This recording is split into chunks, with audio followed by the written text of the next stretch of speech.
Bonjour à tous. On va commencer cet atelier sur le numérique, lier le numérique à votre point de vente. C'est bon, vous m'entendez? Vous pouvez vous rapprocher, ce sera plus simple. Bon. Donc, j'ai la mission, en 30 minutes, de vous faire comprendre l'intérêt du numérique sur un point de vente. Là, il faudra un cursus universitaire pour un an. Ça va se dérouler en 3 temps. On va essayer de comprendre l'évolution du numérique dans vos points de vente, l'évolution du numérique en tant que chef d'entreprise, quelques exemples, et puis aussi la stratégie qu'il faut avoir.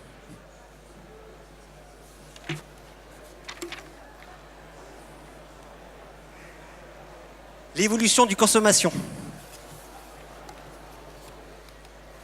Moi, j'entends souvent des commerçants parler en disant « le commerce est mort ». Eh ben non. Pour moi, si on travaille comme avant, c'est sûr que le client ne viendra plus chez vous. Il faut vraiment réfléchir et se rendre compte de l'évolution. En 2017, on redéfinit complètement le point de vente. Les nouvelles attentes, elles sont différentes. Il faut comprendre le besoin du client. 50% des consommateurs prévoient de continuer à acheter plus tard. Mais pourquoi? Parce que la génération Z, c'est une génération qui est née avec Internet. Et c'est vos futurs clients. Le magasin prolonge le digital. Il enrichit aussi le réel. Donc il ne faut pas avoir peur du numérique. Il faut savoir s'en servir. Donc les nouvelles attentes, être connecté. Le client, quand il vient chez vous, bien souvent, il s'est déjà renseigné. Quand il vient chez vous, si vous êtes sur Google My Business, je cherche de la lingerie, je veux acheter du pain, il consulte son téléphone. 60% des gens qui sont dans la rue consultent leur téléphone pour savoir où ils doivent consommer. Donc si vous n'êtes pas présent déjà sur Google My Business, il ne va pas vraiment vous trouver. Et puis aussi, ça le rassure d'être connecté, parce qu'il a besoin de renseignements. Gagner du temps. Ah, le temps, c'est très difficile. C'est aussi pour le client de trouver rapidement une information. Et aussi de comparer vos prix. Si vous avez fait l'expérience d'acheter sur venteprivée.com, on a l'impression de faire des affaires extraordinaires. Allez dans vos commerces de proximité, vous vous rendrez compte que bien souvent c'est moins cher, que il ou elle est beaucoup plus sympathique et bien souvent à un prix défiant toute concurrence. C'est aussi ça, c'est rendre confiance. Et être unique. Être unique, ça veut dire... Moi j'ai eu une très mauvaise expérience sur le web avec La Redoute. La Redoute me propose toujours des promotions, il y a quelques années de ça en arrière, mais me propose toujours des objets qui n'ont rien à voir avec moi. Me proposait souvent des chaussons, des choses comme ça. Donc ça ne pouvait pas me convenir. Si vous ne reconnaissez pas votre client, il va perdre confiance en vous. Donc il faut vraiment le connaître, votre client. Renseignez-vous sur sa date de naissance, renseignez-vous avec son numéro de téléphone pour pouvoir lui envoyer des SMS. Gardez ces informations-là. Plus vous connaîtrez votre client, plus vous serez proche de ses besoins, mieux vous pourrez vendre.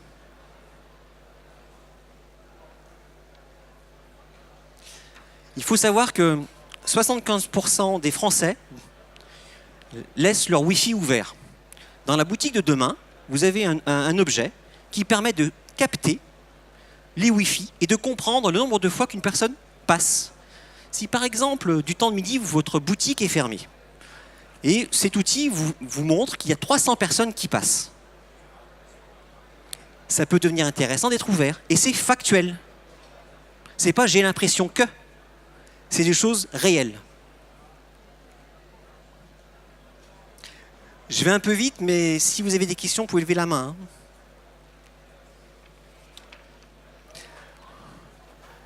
Donc sur ce graphique, on se rend compte le cheminement du client. Prise de renseignements sur Internet. Directement. On est face à des conso-acteurs. Moi, quand je vais malheureusement dans une grande enseigne rouge pour acheter de l'électroménager, bien souvent les vendeurs, ce sont des chefs de remise de boîtes de conserve, ils ne connaissent plus le produit. Donc du coup, je n'ai pas confiance. Par contre, quand je vais dans un commerce qui complète les informations que j'ai eues sur Internet, j'ai confiance. Vous vendeurs, ou vous devez apporter une différenciation.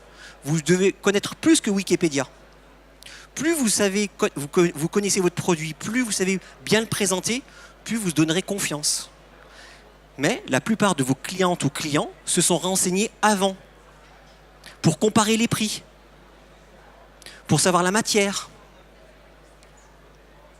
Ensuite, le choix. Voilà, c'est ce que je disais tout à l'heure, c'est le renseignement d'information. Et on peut remarquer que 60% des gens achètent dans le magasin.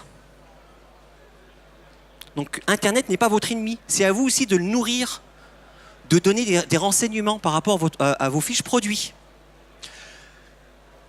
Petit exemple, une page web, pour qu'elle soit prise en compte par Google, doit avoir 300 mots. Donc si vous voulez présenter un stylo, par exemple, il faut parler de sa matière, de sa couleur, de sa teinte, de la façon qu'on peut l'écrire, voilà. Il en faut des mots pour être référencé. Et ensuite, l'avis.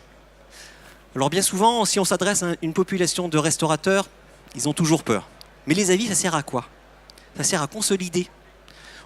Quelque temps après, si vous avez son SMS sur son mail, vous pouvez le contacter. Si par exemple, vous achetez une bague sur Internet, 3 000 €, il faut rassurer votre client entre la commande, la fabrication, la livraison, le suivi de livraison. Et ensuite, quand il reçoit sa bague, vous pouvez le contacter en disant « Avez-vous aimé votre choix? Comment vous l'avez perçu ?» Un costume, c'est pareil. Si par exemple, un client vous achète un costume, après, vous pouvez le recontacter en disant « Vous êtes content de votre choix ?» Alors, mettre au profit les avantages des réseaux sociaux. Avant de choisir un réseau social, il faut se poser une question très simple. Votre cible. Quelle est votre cible? Si votre cible, ce sont les femmes de 40 ans ou les hommes de 25 ans, vous n'allez pas communiquer de la même façon, vous n'allez pas choisir le même réseau social. Donc il faut vraiment d'abord réfléchir à sa cible. Puis ensuite, quand on a réfléchi à sa cible, il faut faire vivre son réseau social. Donc il faut anticiper tout ça, les sujets, votre source d'information à vous-même, pour pouvoir animer cette page. Et ça demande du temps. Ça peut vraiment être un outil de levier pour ramener du monde dans votre point de vente, si vous le faites vivre votre page. En général, quand je rencontre des gens qui souhaitent lancer une page Facebook, je leur dis que pendant 10 jours, ils doivent poster 5 éléments par jour. Sans budget, bien sûr. En général, quand on démarre, on a peu de budget. 5 éléments par jour. Donc avant même de créer sa page, la personne doit réfléchir à ces éléments. Puis ensuite, pour la faire vivre, tout dépend de votre type d'activité. Une fois par semaine, ça suffit. Tout dépend bien sûr de votre type d'activité. Mais les réseaux sociaux, c'est un véritable moyen pour faire vivre et intéresser la communauté qui vous entoure. Et garder le contact avec votre client.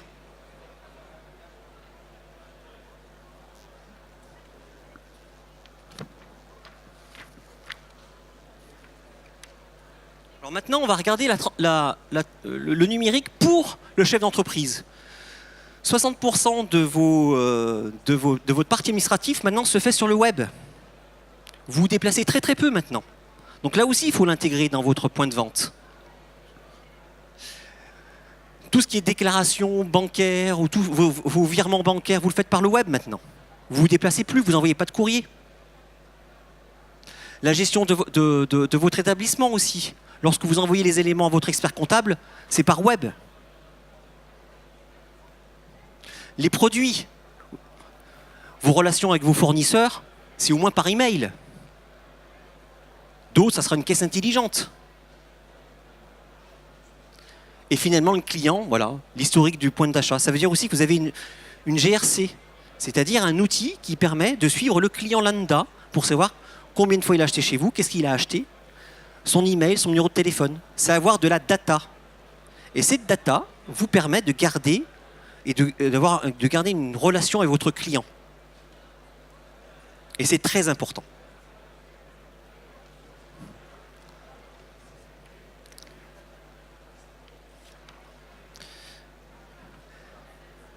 Le numérique doit être au service des attentes de vos clients, pas des vôtres.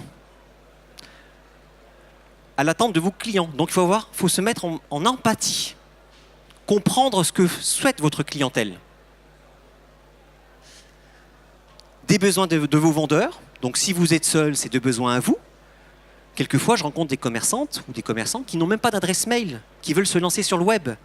Eh bien, il faut commencer avec leurs ressources internes, avec leur niveau de numérique.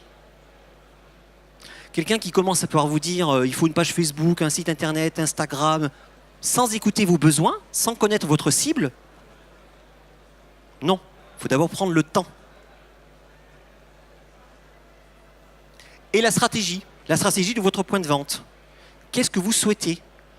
Est-ce que vous voulez simplement que ce soit un showroom? Est-ce que ce soit un endroit où on achète? Vous devez le définir. Et tout ça découle dans votre stratégie pour le numérique.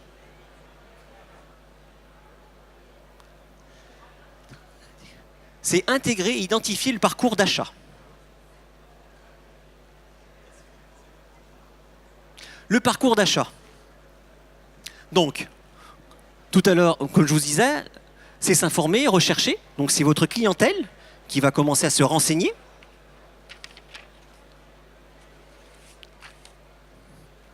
C'est ensuite sélectionner, comparer, et c'est ensuite acheter dans votre point de vente, dans le point de vente, pardon. C'est recevoir et activer, consommer, utiliser. Donc cette partie-là bleue, c'est garder contact avec votre clientèle. Alors si par exemple, je vends des maisons, quand le client a fini de payer sa maison, pour garder contact, je ne vais pas lui envoyer tous les mois un mail pour lui dire « venez acheter une maison ». C'est plus compliqué. Par contre, il peut se transformer en ambassadeur. Je peux l'inviter ponctuellement à des événements, peut-être pour les vœux de début d'année, des choses. Et il peut se transformer en ambassadeur. Récolter son témoignage pour la construction de maisons. Si vous êtes un traiteur et que vous faites des événements familiaux, là aussi, quand votre client, il se marie, il peut avoir un baptême, des anniversaires. C'est aussi un moyen d'avoir sa base de données pour garder contact et lui faire des nouvelles offres. Interagir, et c'est aussi faire en sorte d'obtenir des recommandations. Donc les recommandations, qu'est-ce que c'est? C'est réassurer la personne. C'est lorsque vous avez des avis positifs sur My Google Business ou sur TripAdvisor, ça rassure la personne. Et puis même quand vous avez des avis négatifs, il faut répondre à tous les avis. Et de la façon que vous répondez aux avis négatifs, ça donne confiance. Si vous avez des phrases un peu à l'emporte-pièce, ça ne va pas rendre confiance le futur client. Donc c'est très important de suivre vos avis.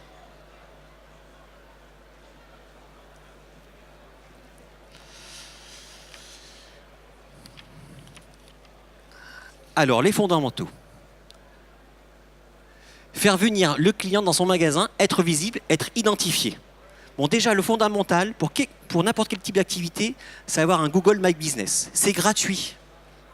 C'est mettre des photos de votre point de vente. C'est mettre des photos de vos produits, vos horaires. Votre adresse Facebook, votre adresse de site internet. C'est le premier élément pour vous repérer. N'oubliez pas, 60% des recherches se font sur smartphone. Donc si vous n'avez pas une adresse physique pour être retrouvé, ça va être compliqué. Ensuite, selon votre cible, vous pouvez avoir un site internet. Selon votre cible, attention. Je pense que certains restaurateurs, quand ils sont 2 personnes à gérer le restaurant, avoir un site internet, je ne pense pas que c'est l'objectif. C'est plus intéressant d'être référencé dans des annuaires professionnels, type TripAdvisor, de bien soigner sa présentation, son image, le contenu, de suivre les avis. Parce que là, vous allez vraiment avoir un retour. Tandis qu'un site internet, c'est plus physique, statique, ça n'a pas du tout le même objectif. Mais tout dépend de votre cible, attention, hein, d'accord? Et les réseaux sociaux. Être sur les réseaux sociaux, c'est très important. Comme je vous disais tout à l'heure, vous animez votre réseau à vous. Ceux qui vous aiment, ceux qui ont confiance en vous. Donc il faut leur apporter des exemples, dire les nouveautés, parler des sujets qui vous concernent dans votre point de vente. Et bien souvent, je demande, attention, quand vous allez choisir votre réseau social, réfléchissez au contenu. En général, une page Facebook d'un commerçant, c'est entre 150 et 200 likes. En fait, c'est son environnement, c'est le voisin, c'est les amis, la famille. Mais après plus de 200, ça commence à devenir difficile. Donc c'est là où il faut commencer à avoir une véritable stratégie.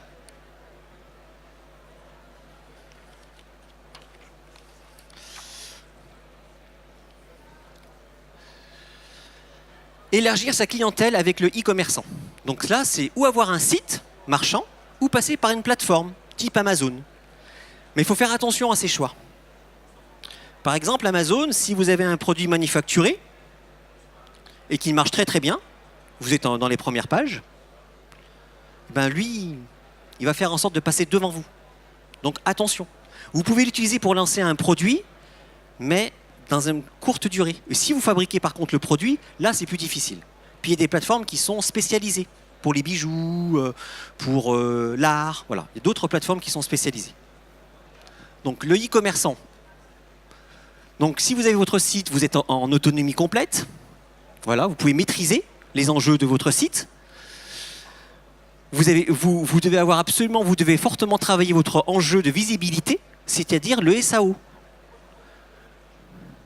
C'est avoir des mots-clés sur sa page. Il faut vraiment travailler et se mettre à la place du client. Qu'est-ce qu'il va taper sur Internet pour pouvoir vous retrouver? Et ensuite, les places de marché. Bénéficier de la clientèle. À votre avis, il y a combien de sites Internet e-commerçants en France? Plus de 200 000. C'est beaucoup, hein? Et en général, dans un commerce, un client sur 3 achète. Tandis que sur un site, c'est 2 clients sur 100 visites. Donc il en faut du monde, hein. C'est pour ça que, en utilisant les places de marché, vous utilisez leur flux. Et vous n'avez pas besoin de beaucoup créer d'outils pour créer du flux sur votre site. La place de marché vous le fait pour vous. Donc vous avez des places de marché comme Nature et Découverte, Etsy, Little Market.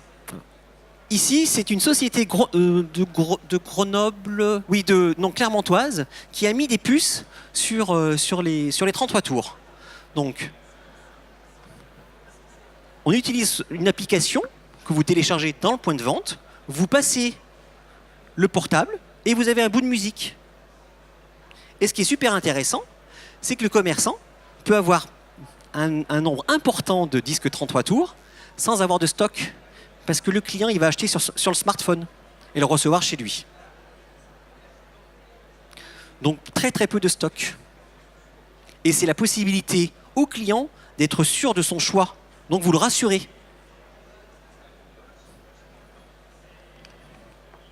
Autre exemple. Donc c'est un bar sur Lyon où on achète une petite carte.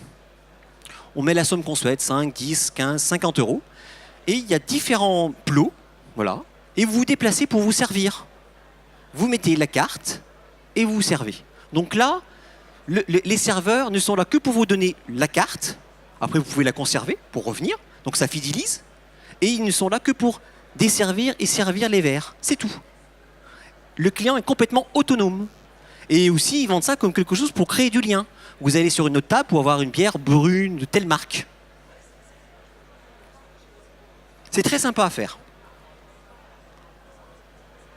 Autre exemple, dans la restauration. Donc c'est pour automatiser la planification des entretiens dans les restaurants. Donc on sait tout de suite à quel moment ça n'a pas été fait ou fait. Et ça facilite le contrôle.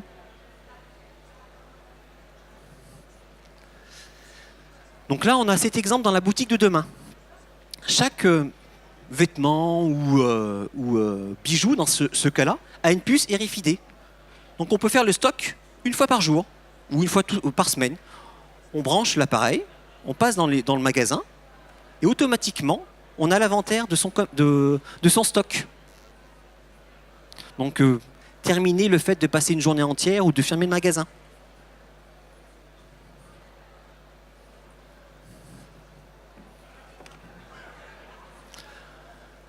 Les bonnes pratiques. Parce que là, c'est vrai qu'en 30 minutes, faire lier le numérique au commerce, c'est pas forcément évident. Les bonnes pratiques pour réussir sa transition numérique. C'est mettre au milieu de sa réflexion son client, sa cible. Il faut toujours avoir en tête qu'est-ce que recherche son client. Qu'est-ce qu'il souhaite? Bon, impliquer ses vendeurs quand vous avez des vendeurs, ça signifie aussi que vos vendeurs doivent faire partie de votre stratégie numérique. Si vous mettez en place des outils auxquels ils ne sont pas formés pour pouvoir les utiliser, ça ne pourra pas fonctionner. Rédiger un cahier des charges. Quand je dis rédiger un cahier des charges, c'est poser vraiment qu'est-ce que vous souhaitez faire, quels sont vos objectifs. C'est prendre le temps de la réflexion. C'est trouver un prestataire de confiance. Alors, quand je dis un prestataire de confiance, c'est un prestataire où, quand un jour il y a un problème, ben, il est là. Parce que combien de fois on appelle, je vois quelqu'un dans la salle sourire, combien de fois on peut appeler le prestataire quand il y a un souci, puis là du coup il disparaît. Un vrai prestataire, quand il y a un souci, il est présent. Donc c'est aussi comprendre, voilà, c'est prendre le choix de bien choisir son prestataire. Moi j'ai un exemple, une commerçante là, que je suivais dans un programme à tout numérique a eu une attaque sur son mode de paiement. Elle avait pris le temps de choisir un très bon prestataire. C'est le prestataire qui l'a prévenu et ils ont pris le temps de revoir tous les points de sécurité. Voilà. C'est ça un prestataire. Il sait réagir quand il y a un souci. Et aussi vous conseiller. Intégrer le numérique, donc c'est aussi intégrer le numérique dans vos stratégies web, voilà. Et communiquer. Sécuriser vos données. La semaine dernière, il y a un exemple sur le Beaujolais où un commerce a volé ses données. C'est super important. En général, le commerçant qui enregistre ces informations garde l'information sur sa caisse, après sur une clé à part.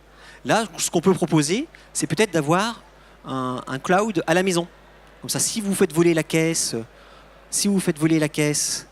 ou si il y a eu un incendie, vous le avez au moins à la maison. Et vous avez cet exemple-là dans la boutique, qui se trouve juste devant. Proposer une stratégie web marketing. Donc c'est, est-ce que vous faites un site internet? Est-ce que vous utilisez un ou plusieurs réseaux sociaux? Est-ce que vous allez voir une GRC pour faire de l'emailing? Est-ce que vous allez utiliser des SMS géocalisés? C'est-à-dire que si on est dans le secteur de votre magasin, automatiquement, si votre cliente est là, elle reçoit un SMS?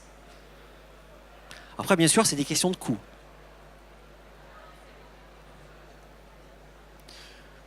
Un budget pour l'équipement.